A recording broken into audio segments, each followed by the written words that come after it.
This is day 2 of trying to hopefully pick up the van that's going to be towing our Airstream. I'm in Massachusetts. We had to drive the car to Nashville, fly on a plane from Nashville to Connecticut. I had to get a ride from Connecticut to Massachusetts, and I showed up and the van was supposed to be ready, but it wasn't.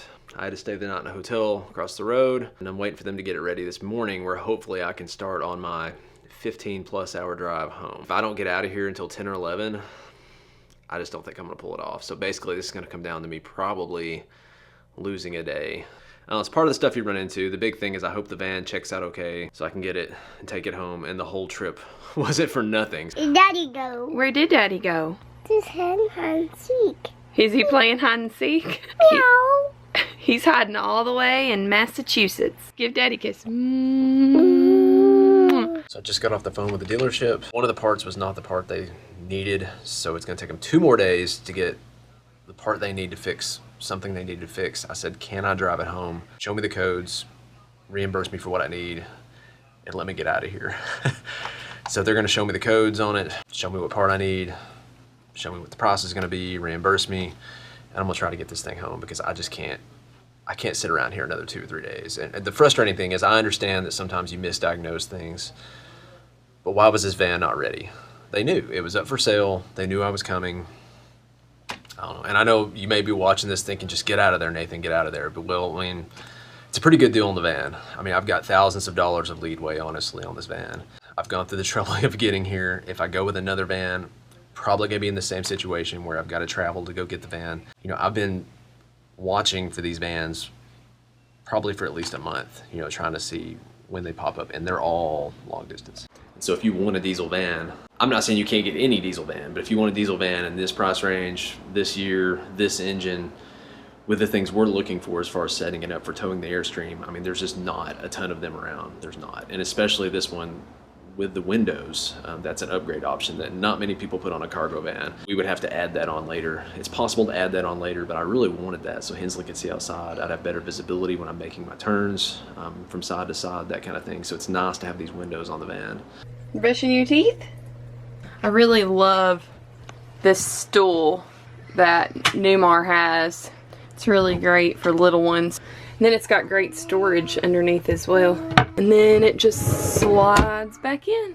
There's a lot of things I'm gonna miss about this motorhome. I mean, it's been our home for the past year, over a year. I mean, it's brought us to a lot of really cool places, and it's home to us. But on the other hand, we're also really excited to start a new chapter in our lives. And I think the Airstream is going to take us to some really cool places. The washer and dryer is shaking me. Hey. Hey. I'm in a movie theater parking lot now, so. What are you waiting on now? Well, I went over, I did get to look at the van. It's in good shape. Everything looked good on it, but we're still waiting for one more part to come in. It's not gonna be here till 3. Oh my goodness. Yeah, I know, but so I'm waiting on that part to come in, and then hopefully 3, 4 o'clock or whatever it ends up being, I can get out of here. So I'm hoping I'll get home sometime Thursday. It's obviously not gonna be tonight. I'm gonna go eat at Taco Bell and watch a movie. Enjoy your alone time. You said you wanted a movie by yourself. Yeah. I guess so. I guess it all works out. What you wish for. Yeah, I didn't really want it like this. Darling, you send me, I know you send me. Pretty good movie. I think I've been to 2 movies, I think, in the last year. Plus the drive-in, that would make 3 movies if you count the drive-in we went to with Hensley. There's good and bad when it comes to buying a vehicle, whether it's used from an individual, whether it's brand new from a dealer. I mean, we've bought stuff from dealers and individuals.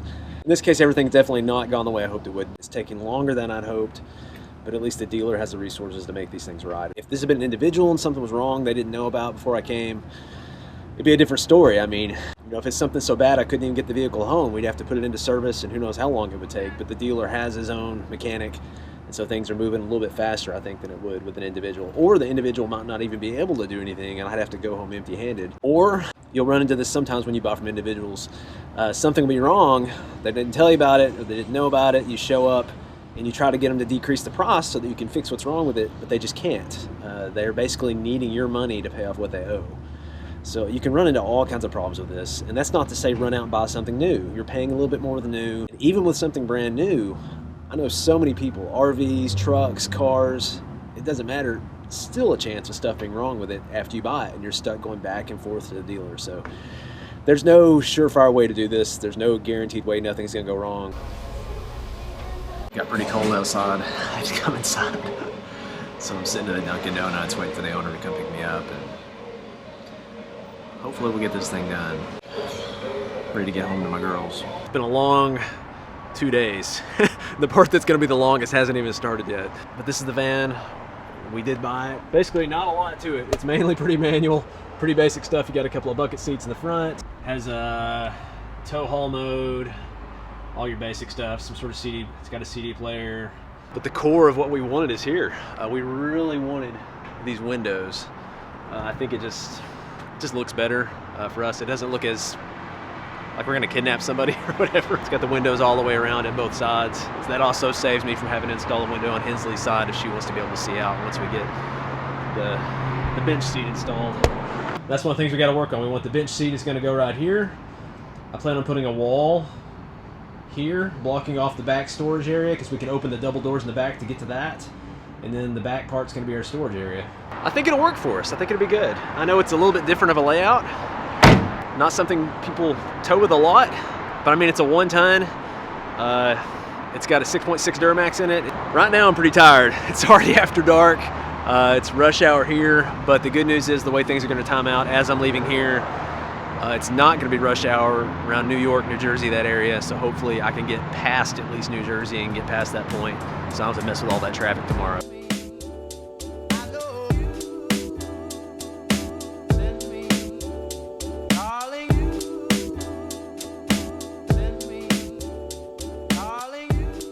So after a long day of roaming parking lots and waiting and waiting and waiting and finally driving through 5 states after dark, I've made it to my spot for the night. Good old Walmart, because I need to go inside and I'm gonna buy something to sleep on for down here, because it was 80 bucks to stay at that Super 8 last night. The dealership paid for that, but I'm like, Super 8, 80 bucks? That's crazy, I can't do it. If you've never slept in the floor of a van in Pennsylvania in December, I can't say that it's a pleasurable experience, but still not the worst night of sleep I've ever had, believe it or not, in a Walmart parking lot. At least the noise level wasn't too bad, but it was cold, and I just basically had to wait until part of my body went numb and I would move to the other part of the body, and not too bad. Got a little bit of sleep, enough for I think I can get home on it. Got about 10 hours to go. Yeah, I went with a cheap sleeping bag. It was rated for 50 degrees, I think. Probably should have gotten something rated for colder than that, since it was like 25 degrees outside, but oh well. Worst case, I do have my sleeping area with me, so I'll just pull off and take a nap if I need to on the way home. Time to get back to my girls.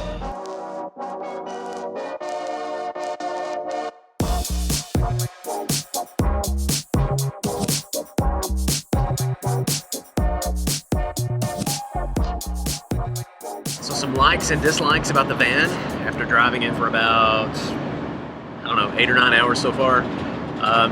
It's the cab area is pretty quiet. I'd say it's quieter than our Subaru, honestly, and quieter than my dad's Dodge Ram 2500.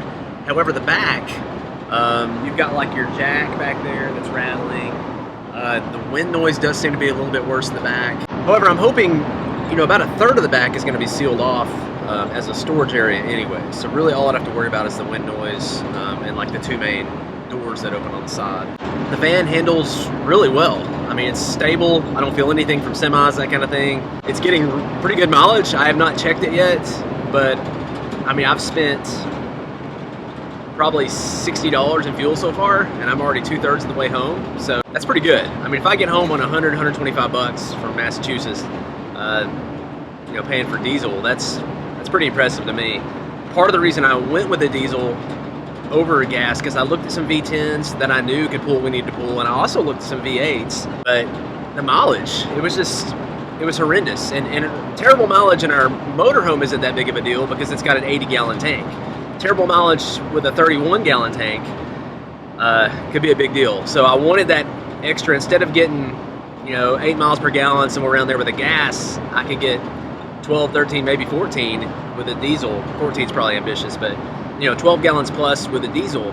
That extra 4 or 5 miles per gallon, I mean, that's a big deal when you're on the road. It gives you more flexibility in certain areas where there may not be places to fill up.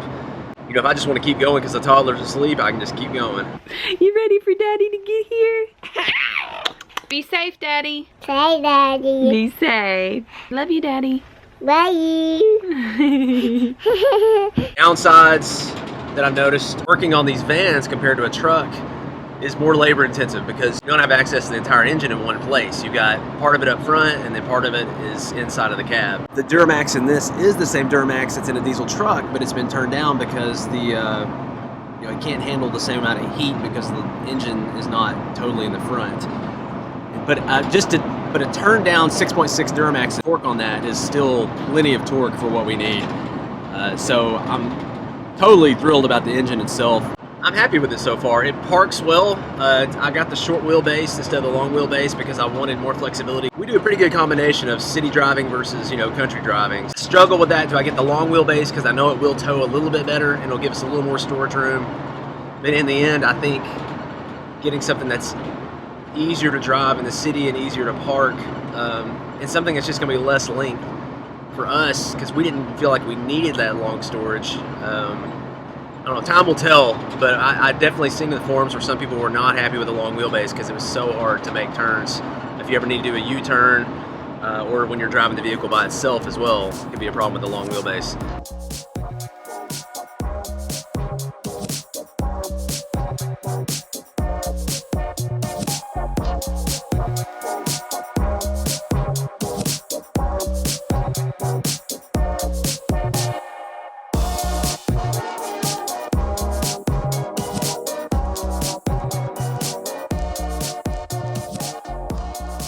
So after 3 days, riding in the Subaru, flying in an airplane, getting a Lyft ride, waiting around, finally getting the van, driving through I don't even know how many states for 15 hours, I'm finally home. Time to see my girls. Hey, Hensley! Hey! Mwah! Missed you, sweetie. She's watching Frozen. I have introduced. Frozen? Oh no, babe. I have introduced her to Frozen. Lost. He lost him? Oh no. He made it. Finally. That was a... Oh my goodness. That was a long trip. I bet.